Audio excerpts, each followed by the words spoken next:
Assalamualaikum warahmatullahi wabarakatuh. Halo pemirsa Banjar TV, apa kabar Anda? Semoga selalu dalam keadaan sehat. Senang sekali menjumpai Anda kembali di Lintas Banua Sepekan edisi Minggu 20 April 2025. Tentunya bersama saya Bratu Nahar akan kami hadirkan informasi menarik untuk Anda selama sepekan, dan inilah informasi selengkapnya untuk Anda.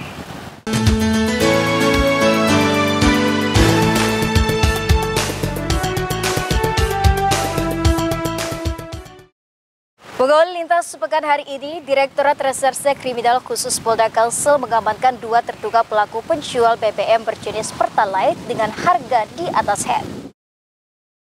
Kepolisian Daerah Kalimantan Selatan melalui Ditreskrimsus Polda Kalsel berhasil mengungkap praktik penjualan bahan bakar minyak jenis Pertalite di atas harga ecer tertinggi. Dari hasil pengungkapan, Ditreskrimsus Polda Kalsel berhasil mengamankan 2 terduga pelaku berinisial J dan H yang menjual Pertalite melebihi harga ketentuan pemerintah. 2 terduga pelaku diketahui bekerja sebagai operator di sebuah SPBU milik PT Landang Profitamas Jalan Sutoyo Banjarmasin. Pelaku menjual Pertalite kepada pelangsir yang menggunakan sepeda motor. Disampaikan oleh KBI Ditreskrimsus AKBP Suprapto saat acara press release Jumat 11 April 2025, dirinya mengatakan kedua terduga pelaku menjual Pertalite dengan harga Rp10.200 kepada pelangsir. Sedangkan harga pasaran Pertalite seharga Rp10.000.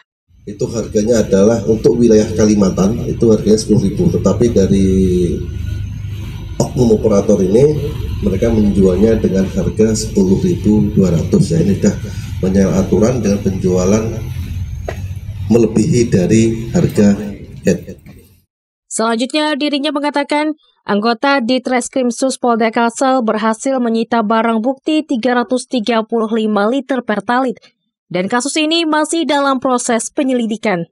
Selanjutnya, dirinya mengatakan anggota Ditreskrimsus Polda Kalsel berhasil menyita barang bukti 335 liter Pertalite, dan kasus ini masih dalam proses penyidikan lebih lanjut.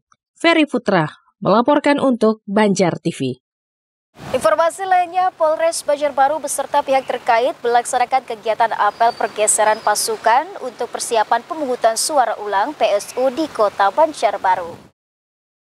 Polres Banjarbaru Kamis 17 April 2025 menggelar upacara apel pergeseran pasukan untuk persiapan pemungutan dan perhitungan suara ulang Pilkada Kota Banjarbaru tahun 2025.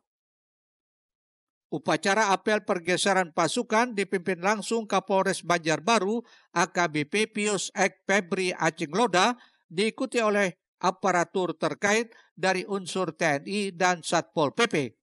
Usai acara apel pergeseran pasukan, Kapolres Banjarbaru kepada Banjar TV menjelaskan, Polres Banjarbaru khusus menggelar apel pasukan merupakan bukti kesiapan untuk pengamanan, pemungutan, dan penghitungan suara ulang di Kota Banjarbaru.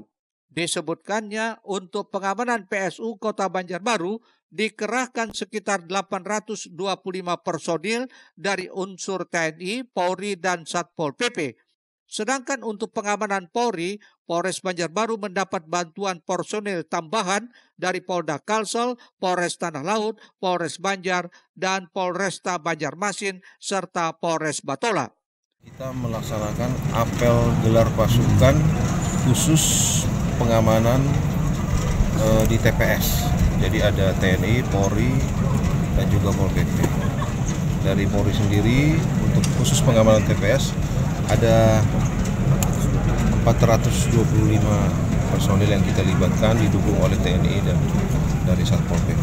Artinya kegiatan ini sebagai wujud kesiapsiagaan kita dalam melaksanakan kegiatan pengamanan, sehingga pesta demokrasi PSU di Kota Banjarbaru ini bisa berlangsung aman, tertib, dan nyaman. Artinya masyarakat itu merasa merdeka mendatangi TPS tanpa tekanan dari pihak manapun. Selain itu, Kapolres Banjarbaru AKBP Pius Ek Febri Acingloda menambahkan, untuk lokasi kerawanan, Polres Banjarbaru telah melakukan pemetaan tempat pemungutan suara berdasarkan tingkat kerawanan dengan meningkatkan jumlah personil untuk mengantisipasi potensi gangguan dengan tingkat lebih tinggi jika dibandingkan dengan pilkada sebelumnya.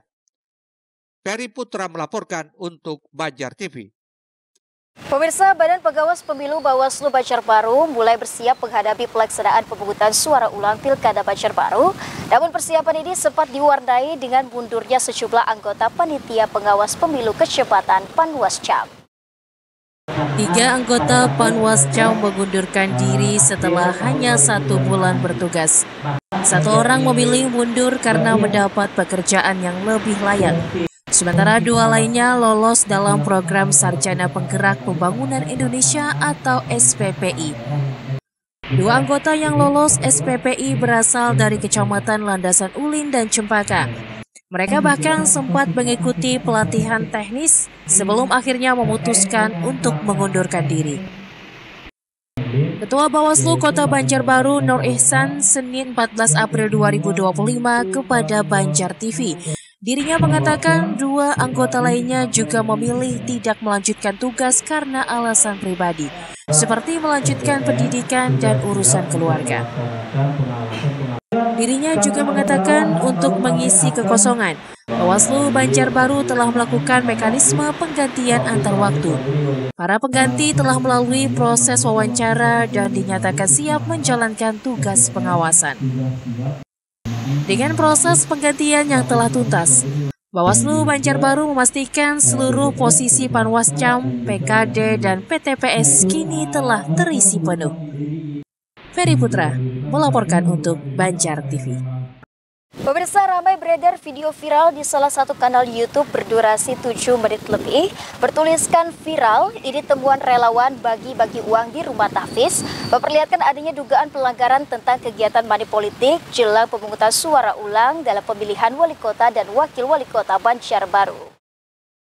Dugaan politik uang mencuat jelang pelaksanaan pemungutan suara ulang pemilihan kepala daerah kota Banjarbaru dengan beredarnya sebuah video di salah satu kanal YouTube. Menanggapi hal tersebut, Koordip Hukum Pencegahan Humas dan Parmas Bawaslu Banjarbaru, Bahrani, mengungkapkan agar peristiwa ini dilaporkan ke pihaknya sehingga memudahkan dalam proses tindak lanjutnya. Untuk itu, Bawaslu Banjarbaru masih menunggu laporan dari pihak terkait supaya tidak kadaluarsa.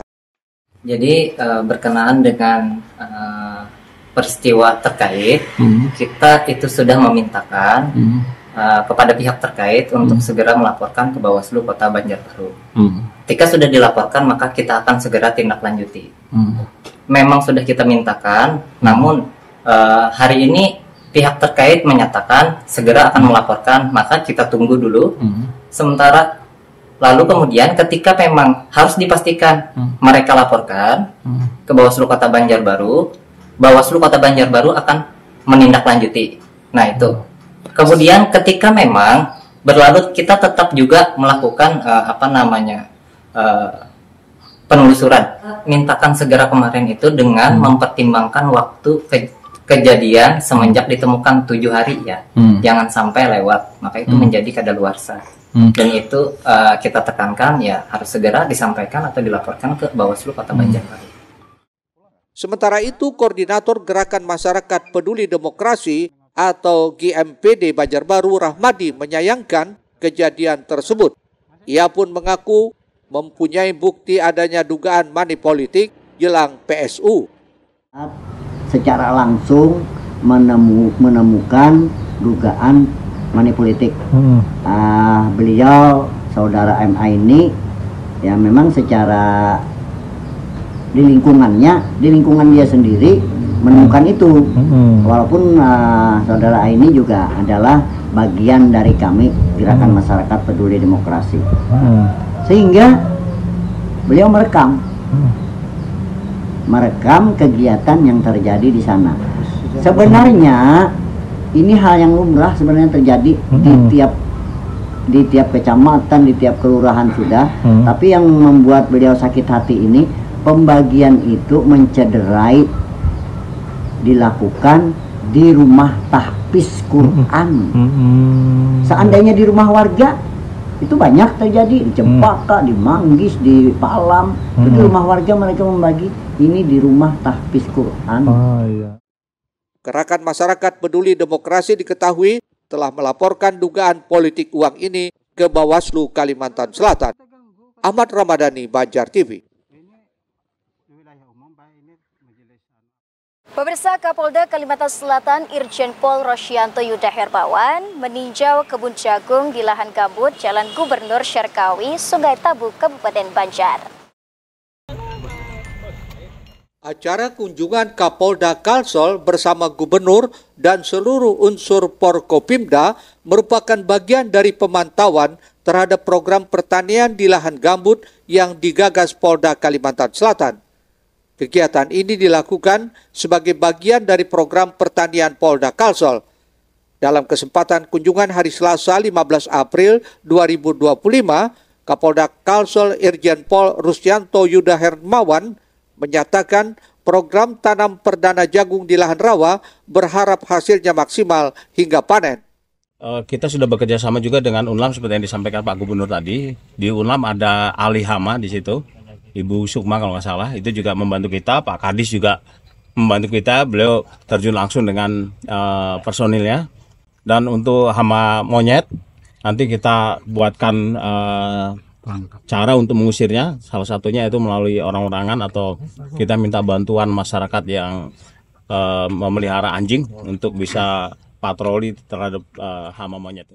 Ulat sudah ada kita lihat ya, dia ada berapa, karena ulat ini bisa bersembunyi di kelopak-kelopaknya itu, walaupun disemprot, nah ini yang menyemprot harus hati-hati.